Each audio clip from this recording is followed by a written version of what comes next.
"A black boy is acting suspiciously in my yard," Jessica Whitmore snapped into the phone, her voice cutting through the quiet suburban afternoon. She clutched her phone tighter, her eyes locked on the boy at the edge of her pristine lawn. "You'd better send someone quickly. He doesn't belong here." A patrol car's sirens wailed in the distance, growing louder with every second. Flashing red and blue lights painted the street as curious neighbors peeked out of their windows. Whispers spread like wildfire through the small crowd gathering on front porches. At the center of it all stood Dylan Grant, a 12-year-old boy with dark curly hair and a basketball tucked tightly under his arm. His wide brown eyes darted between the approaching police car and Jessica's scowling face. His heart pounded in his chest. All he had done was chase his basketball across the street. It had bounced out of his driveway and rolled into the neighbor's yard. He'd called out, politely asking for his ball, but no one had answered. He carefully stepped onto the grass to retrieve it, not wanting to disturb anyone. He never expected what came next. Dylan stood frozen, his fingers gripping the basketball so tightly that his knuckles turned white. He felt like the ground had disappeared beneath his feet. Why is this happening? He wondered, struggling to understand.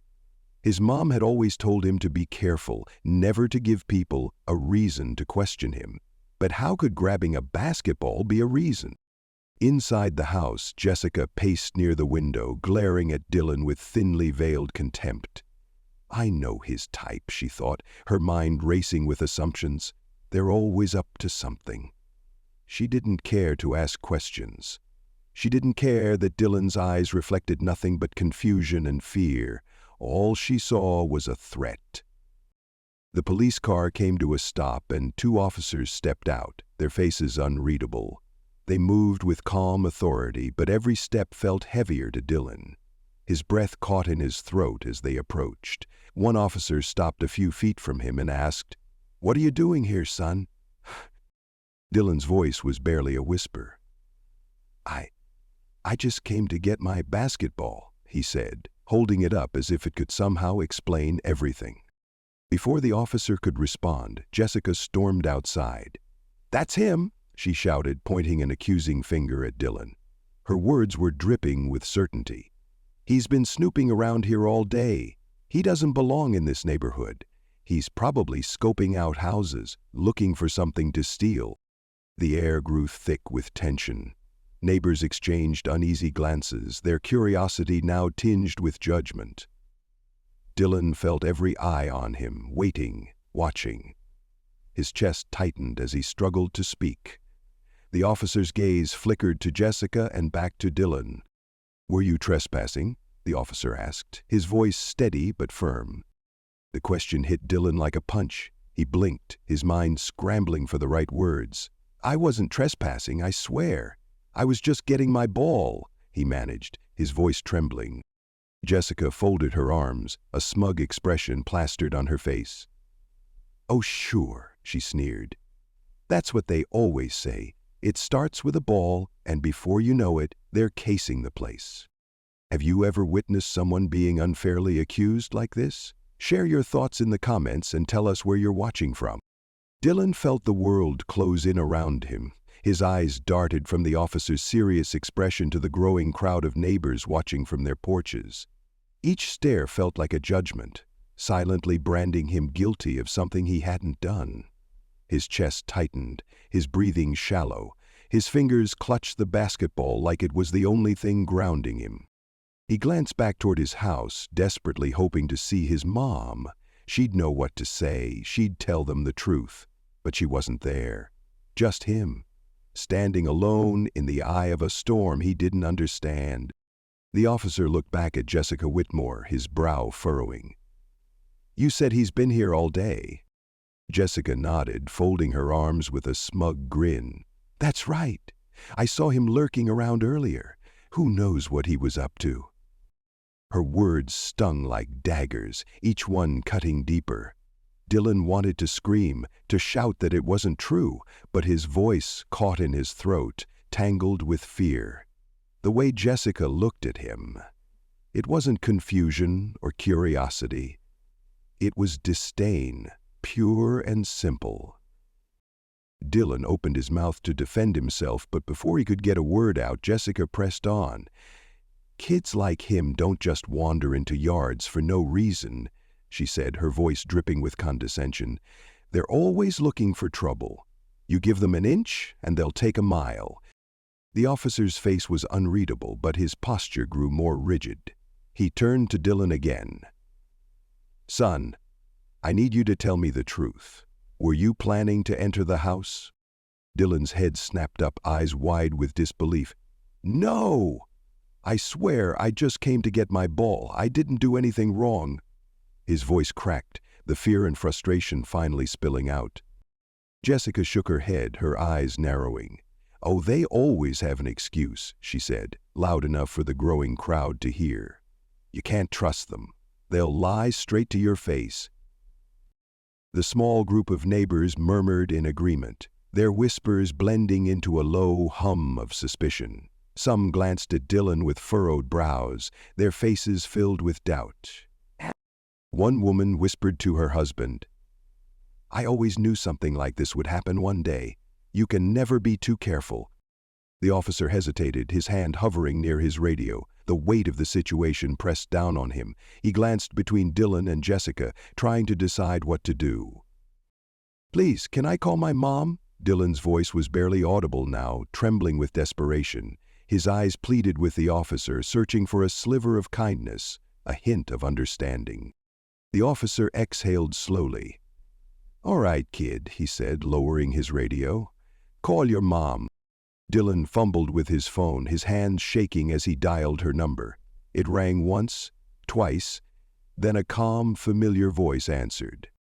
"Mom," Dylan whispered, his voice cracking. "I need you. They think I did something bad." Dylan stood there, clutching his basketball, feeling the weight of every pair of eyes around him. His heart pounded in his chest, his breath shallow. This wasn't the first time someone had looked at him like this, like he didn't belong. Growing up, his mom had warned him that life wouldn't always be fair, especially for a black kid like him. "Stay out of trouble, Dylan," she would say.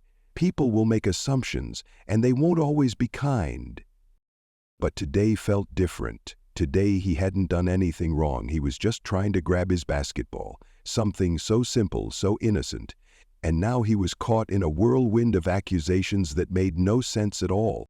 Jessica Langley's eyes narrowed as she crossed her arms, her face twisted in contempt. "I don't care what excuse he's giving you," she snapped at the officers, her voice rising for the growing crowd to hear. "Kids like him are always up to no good. I've lived in this neighborhood for 20 years, and every time something goes missing, it's always someone like him." Dylan flinched at her words. He'd heard things like that before. Whispers in grocery store aisles, muttered comments at school, but never so loudly, never so publicly. He looked around, hoping someone would speak up, but the neighbors remained silent, their faces tense, some watching with curiosity, others with thinly veiled judgment. His eyes darted to the officers, searching for a sign of fairness, but their expressions gave nothing away. "I wasn't stealing anything," Dylan said, his voice trembling but determined. "My basketball rolled into her yard, that's all." Jessica pointed an accusatory finger at him. "Oh, sure," she said with a bitter laugh. "It always starts that way. First a ball, then next thing you know, windows are broken and things go missing." She turned to the officers. "You need to take him in before something worse happens." Dylan felt his stomach churn. The officers exchanged glances, clearly torn between calming the situation and following Jessica's demands. One of them sighed and looked back at Dylan. "Son, we'll need to ask you a few more questions at the station," he said cautiously. Dylan blinked in disbelief. "Can I call my mom?" he asked softly, his voice barely above a whisper. Jessica rolled her eyes, folding her arms tighter. "Oh, sure, call your mom," she said mockingly. "Maybe she can explain why you were sneaking around." But what Jessica didn't know, what no one here knew, was that Dylan's mom wasn't just any mom. She wasn't just someone who would rush in and defend him. Dylan's mom was someone who could turn this situation upside down with a single phone call. As the officer handed Dylan his phone, a flicker of hope sparked in his chest. He knew his mom would come. She always did. And when she got here, everything was going to change. What do you think will happen when Dylan's mom arrives? Have you ever been judged unfairly? Share your thoughts in the comments and stay tuned for the next part of this story. Dylan's hands trembled as he dialed his mom's number, each ring feeling like an eternity. The officers stood nearby, their expressions blank but tense. Jessica smirked, tapping her foot impatiently, as if the whole situation was some sort of inconvenience to her. "You really think calling your mom will get you out of this?" Jessica sneered. "I've seen this kind of thing before. It never ends well for kids like you." Dylan ignored her, focusing on the sound of his mom's voice on the other end of the line. "Mom," he said, his voice cracking. I need you to come. The police are here. They think I did something wrong." There was a long pause on the other end. Then, with a calm yet commanding tone, his mom said, "Stay where you are. I'll be there in 10 minutes. Dylan exhaled slowly, clutching the phone as if it were a lifeline. He didn't know exactly what his mom was going to do, but he knew one thing for sure. Things were about to change. Jessica let out an exaggerated sigh, turning to the officers. "I'm telling you, this is a waste of time. You should just take him to the station and sort it out there." The officers hesitated, exchanging glances. One of them opened his mouth to respond, but before he could speak, the distant sound of sirens caught everyone's attention.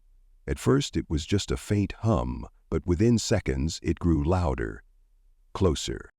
Jessica frowned, her smug expression faltering. "What's going on?" she asked, her voice suddenly less confident. The crowd turned toward the street as a convoy of black SUVs came into view, their flashing lights cutting through the afternoon sun. The vehicles moved with precision and authority, sending a ripple of whispers through the growing crowd. "Who's that?" someone muttered. Jessica's eyes widened in confusion. "It's just a misunderstanding," she said, more to herself than anyone else. This can't be for him." The SUVs rolled to a stop, their doors swinging open in unison. Out stepped several sharply dressed security personnel, their presence commanding instant respect. Then, from the center SUV, a woman emerged, tall, poised, and radiating authority.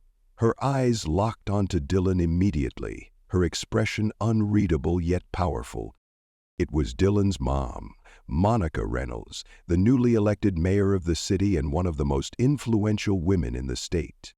The crowd gasped in shock. Even the officers straightened their posture, suddenly realizing that this was no ordinary situation. Jessica's face turned pale. "Wait, what? You're his mom?" Monica didn't answer immediately. Instead, she stepped forward, her heels clicking against the pavement with a deliberate rhythm that made the entire street fall silent. She surveyed the scene, the officers, the crowd, and finally Jessica.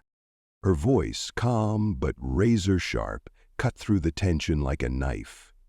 "Would someone care to explain to me why my son is being treated like a criminal for picking up his basketball?" The officers stammered, unsure how to respond. Jessica opened her mouth, but no words came out. For the first time that afternoon, she was truly speechless. What do you think will happen next? Have you ever witnessed someone being treated unfairly? Share your thoughts in the comments and hit that subscribe button for more stories like this one. The atmosphere grew thick with tension as Dylan's trembling voice faded into silence. For a brief moment, no one moved, until the distant sound of sirens broke the eerie stillness. Jessica turned her head toward the approaching vehicles, confusion flickering across her face. The officers, already uncertain, exchanged nervous glances. "Who called backup?" one officer muttered, his brow furrowed as he noticed several sleek black SUVs pulling into the neighborhood. Their flashing lights cast a blue and red glow over the street. The doors swung open in unison, and out stepped a group of well-dressed officials, each exuding quiet authority. In the center of it all was Monica King, a tall, commanding figure whose presence alone seemed to shift the balance of power. She moved with an air of calm confidence, her sharp eyes taking in everything at once, the officers, the small crowd, and most importantly, her son standing pale and frightened by the patrol car. "Dylan?" Monica called, her voice steady but filled with warmth and reassurance. Dylan's eyes lit up with relief and he ran toward her, clutching her hand like a lifeline. Monica knelt down, brushing a hand over his curls. "Are you okay, baby?" He nodded quickly, though his grip on her hand remained tight. Monica rose slowly, turning her attention back to the scene, her expression unreadable. But there was a simmering intensity behind her calm exterior. Jessica's confidence wavered as she processed what was happening. "Excuse me, who are you?" she demanded, attempting to regain her earlier bravado. Monica locked eyes with her, her voice smooth yet razor-sharp. "Monica King," she said, "mayor of this city." A collective gasp rippled through the onlookers. Jessica's face went ghostly pale, her eyes wide with disbelief. "Wait, what? You're—" "The mayor," Monica repeated, her tone firmer. "And that young boy you just accused of trespassing? That's my son." The color drained from Jessica's face. Her smug expression melted into panic as she struggled to form a coherent response. I didn't know." "That's exactly the problem," Monica interrupted, taking a step closer. "You didn't know, but you assumed. You saw a black child in your yard and immediately jumped to the worst conclusion. You called the police before even speaking to him, before considering that he might just be a boy retrieving his ball." Jessica's mouth opened, but no words came out. She glanced at the officers, silently pleading for backup, but they remained stone-faced, unwilling to come to her defense. The crowd, once hesitant, was now fully engaged, some whispering in shock, others nodding in agreement with every word Monica said. The officers shifted uncomfortably. One of them cleared his throat. "We were just following up on the report, Mayor King," he explained, though his voice lacked the earlier confidence. "We didn't mean any harm." Monica turned her sharp gaze toward them. "You didn't mean harm, but you nearly traumatized my son because you failed to question the bias in that report." Her voice softened but lost none of its power. "Next time, ask questions before treating an innocent child like a criminal." Jessica stammered, her hands clenching at her sides. I thought I was protecting the neighborhood. I didn't mean—" Monica raised an eyebrow. "Protecting it from what? A 12-year-old with a basketball?" She let the silence hang for a moment, her words heavy with meaning. The crowd was no longer just watching. They were judging, their eyes on Jessica filled with quiet disapproval. The once bold woman seemed to shrink in size, her earlier bravado replaced by pure panic. Jessica tried to salvage what little dignity she had left. "This was just a misunderstanding. I'm sorry if—" "No," Monica said, cutting her off. "This isn't about apologies. It's about accountability." She glanced at the officers. "I expect this incident to be documented and investigated thoroughly."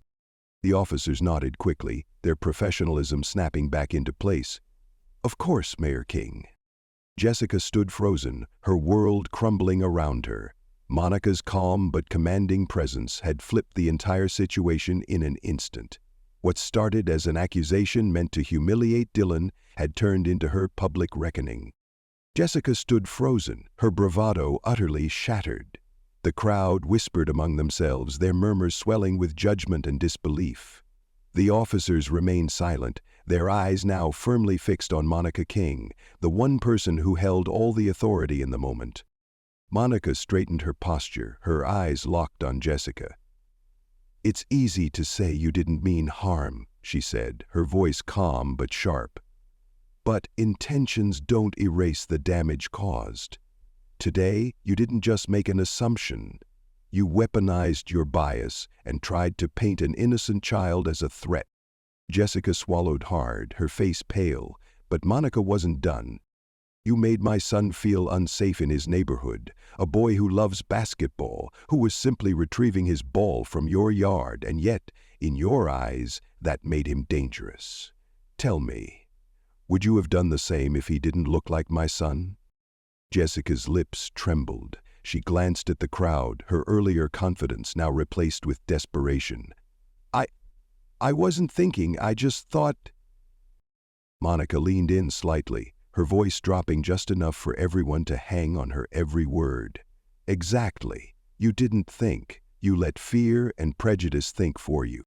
The crowd grew silent, the weight of her words settling over everyone like a heavy blanket.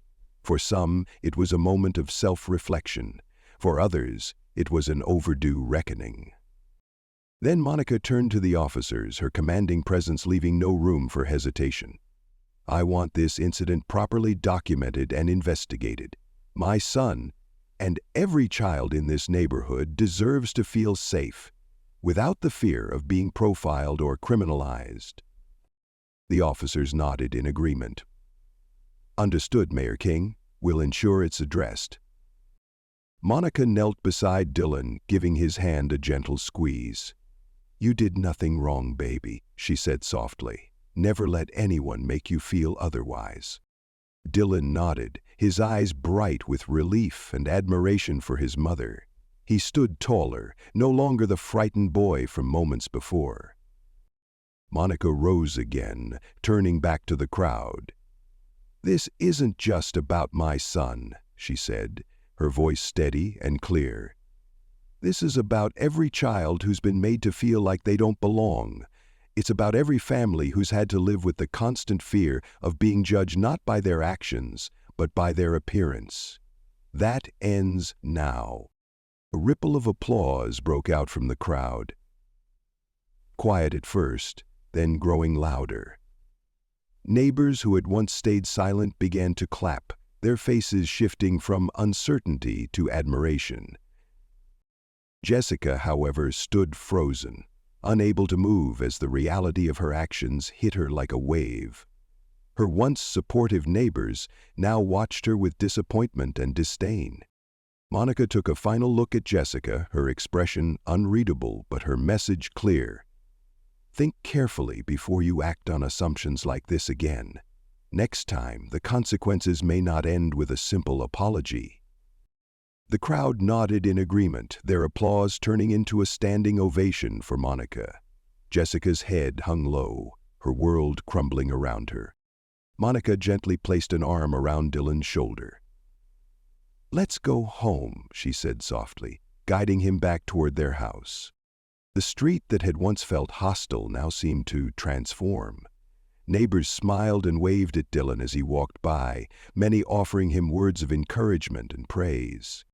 It was a walk of victory, one that neither he nor his mother would forget.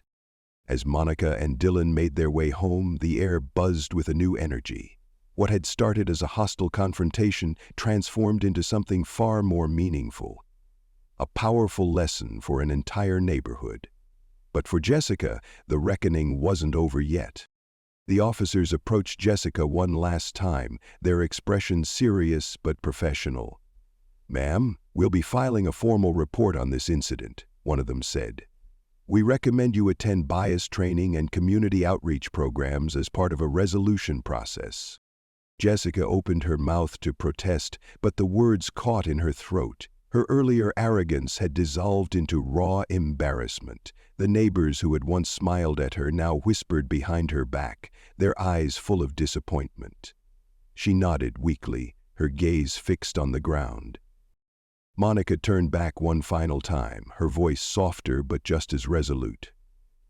"Change starts with acknowledgement," she said. "I hope you reflect on what happened today, not for my sake, but for the sake of everyone in this community." Jessica managed a faint nod, but her face made it clear she understood the gravity of her actions. As Monica and Dylan reached their front porch, a few neighbors approached with warm smiles and supportive words. Mrs. Thompson, an older woman who had lived in the neighborhood for decades, gave Dylan a gentle pat on the shoulder. "You're a brave young man," she said. Keep playing basketball and don't let anyone take away your joy. Dylan grinned. Thanks, Mrs. Thompson. Monica looked around, taking in the scene. The neighbors stepping out of their comfort zones, offering kindness and connection where fear and misunderstanding once ruled. This was the change she had always hoped for. Inside their home, Monica sat with Dylan at the kitchen table. The sun streamed through the windows, casting a warm light on the room. You did everything right today, she said, brushing a strand of hair from his face. I'm proud of how strong you were. You taught them something important. Dylan nodded thoughtfully. I guess it's not just about standing up for yourself, he said. It's about standing up for what's right, even when it's hard. Monica smiled. Exactly. And remember, you have a voice and it matters. Never be afraid to use it. Later that evening, Monica sat down to draft a letter to the local community association. She proposed a series of discussions and workshops on bias, inclusion, and empathy. Change starts with conversation, she wrote. Let's make our neighborhood a place where every family feels safe, seen, and supported. The next morning, the local news had already picked up the story. Mayor Monica King confronts racial bias head-on, the headline read. The story spread quickly, inspiring conversations across social media. Jessica's name wasn't mentioned, but her actions had already made her a cautionary tale within the community. She kept a low profile in the following weeks, attending the workshops and learning what it meant to confront her own biases. But for Monica and Dylan, life carried on with new meaning. The basketball court became a gathering place for neighbors, young and old, black and white, sharing laughs, stories, and the occasional pickup game. Monica often watched from the porch, a proud smile on her face as Dylan played, unburdened. Oh, small act of courage, Monica thought, can ripple outward and change everything. If you believe in standing up for what's right, click that subscribe button now and join us for more inspiring stories. As the sun began to set, the neighborhood felt lighter, almost as if a weight had been lifted. Monica stood on her front porch, watching Dylan practice his basketball moves, his laughter echoing down the street. It was a simple moment, but one that carried so much meaning. The battle fought that day was not just for Dylan, but for every child who had ever been made to feel out of place, and every family who had ever questioned if they truly belonged. The story of what happened spread far beyond their quiet neighborhood.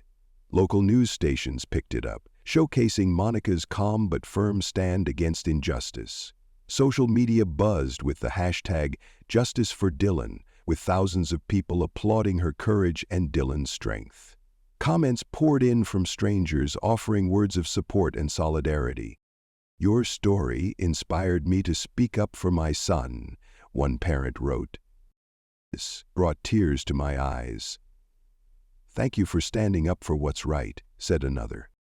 For Monica, the attention wasn't what mattered. What mattered was that the community had finally begun to have the hard conversations it had avoided for too long. The workshops she proposed were quickly organized, and the first meeting had the largest turnout the community center had seen in years.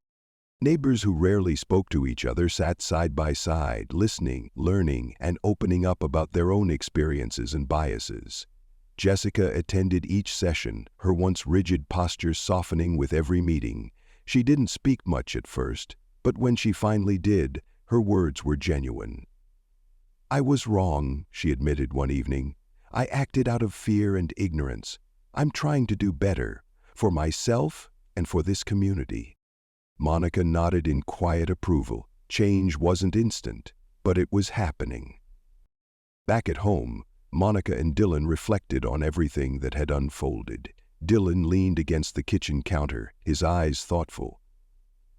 Do you think people really change, Mom? He asked. Monica smiled gently. Yes, I do. Sometimes it takes something hard, something uncomfortable, to open people's eyes, but when they're willing to listen and learn, change is always possible. Dylan thought for a moment, then nodded. Good. I hope they do. The next weekend, Monica found herself back on the porch, watching Dylan and a group of kids from the neighborhood play basketball together. Laughter and friendly competition filled the air, and for the first time in a long time, everything felt right. The world wasn't perfect and there was still work to be done, but moments like this reminded Monica why the fight for justice and fairness was worth it. As the game wrapped up, Dylan jogged over, his face glowing with joy. "Mom, did you see that shot?" he said, grinning ear to ear.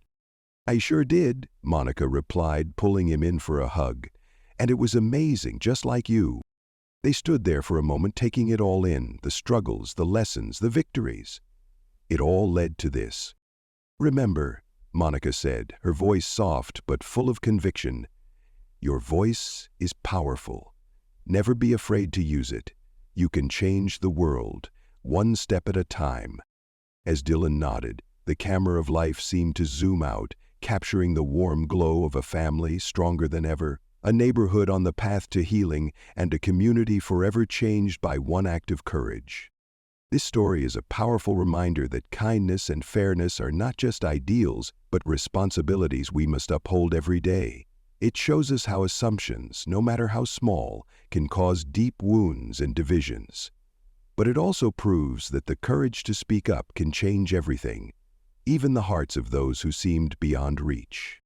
Dylan's experience highlights an important lesson. Your voice matters, no matter how young or small you may feel.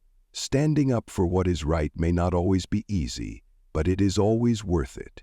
Monica's calm strength and unwavering love for her son remind us that patience and determination are far more powerful than anger. Through quiet yet deliberate action, true change can be achieved. We all have the power to create a world where respect is not determined by how someone looks, but by the kindness and dignity we show one another. The next time you see someone being treated unfairly, remember this story. Don't be a silent bystander. Stand up, speak out, and make a difference. Never forget, small actions lead to big change. Together, we can build a more just and inclusive world for all. If you believe in standing up for what's right and creating a world where everyone belongs, hit that subscribe button now and join us for more powerful stories. Together, we can make a difference.